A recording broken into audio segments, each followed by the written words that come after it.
Now from Anna Bailey, who's the Conservative leader of East Cambridgeshire District Council. Morning, Anna. Morning, Dottie. Are you satisfied with these new proposals? Well, no, I'm afraid we've ended up with the worst of all worlds, haven't we? We've got the charge with an incredibly poor transport offer.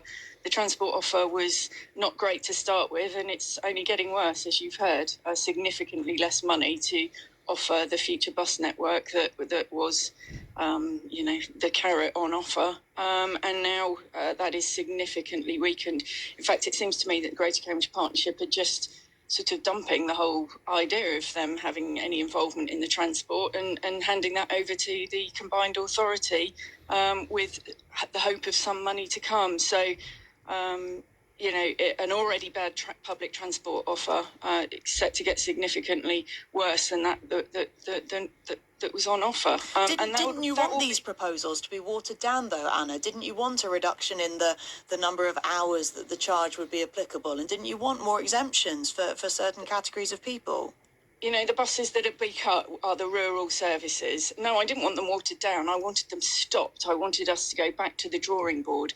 The people have said no to congestion charging. I don't know what the local politicians who aren't even prepared to front up these proposals, it's officers being quoted everywhere. I don't know what they're thinking. 24,000 people, biggest ever consultation. The people said clearly no to congestion charging. And the politicians need to listen. We need to go back to the drawing board.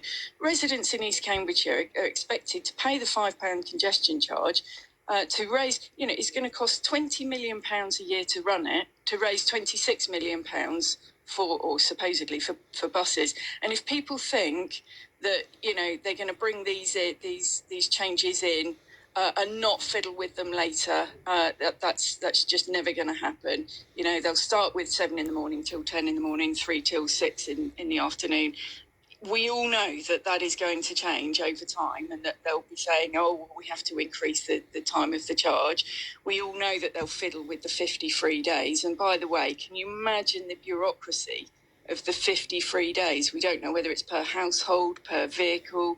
People will be swapping vehicles all the time. And that's the kind of barrier, though, Anna, that you wouldn't think would be insurmountable. I mean, suppose somebody lives in East Cambridgeshire, lives in Ely, travels to Cambridge on the weekend, maybe to do their shopping, say 50 free days.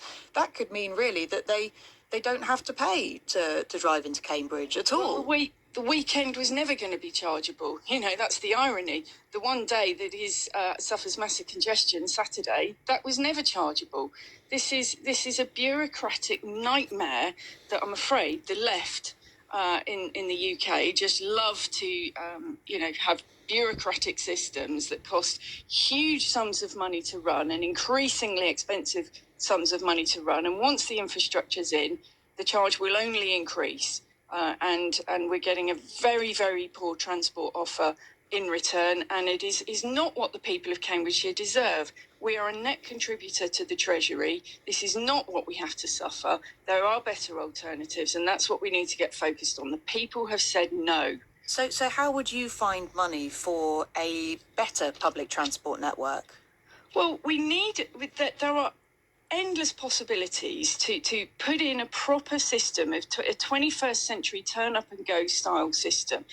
Cambridge is a massive innovation hub, and we need to use that creativity to bring in a proper 21st century solution that is fast, attractive, safe, convenient, cheap and efficient, and the people will use it. And it is possible to raise funds to bring in much better infrastructure. Okay, so how?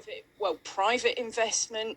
The Victorians were able to implement an underground back in the 1800s. It is not beyond the wit of man to have a proper system for Cambridgeshire that will be able to become self-sustaining, because people will want to use it as an alternative to their private car, because it is cheaper, better, faster, more efficient and easier. And that is no less than Cambridgeshire deserves, and it's what we can have. It's what was going to be on offer before the new mayor of the Cambridgeshire and Peterborough Combined Authority came in and cancelled everything, the Cam Metro. That was the start of what could have been a really, really good public transport offer extending out, over the years to Cambridgeshire as a whole. Okay, Anna, thank you very much. Councillor Anna Bailey there, the Conservative leader of East Cambridgeshire District Council, telling us what she thinks of these revised proposals. Of course, I would love to hear what you think. Is there anything in these changes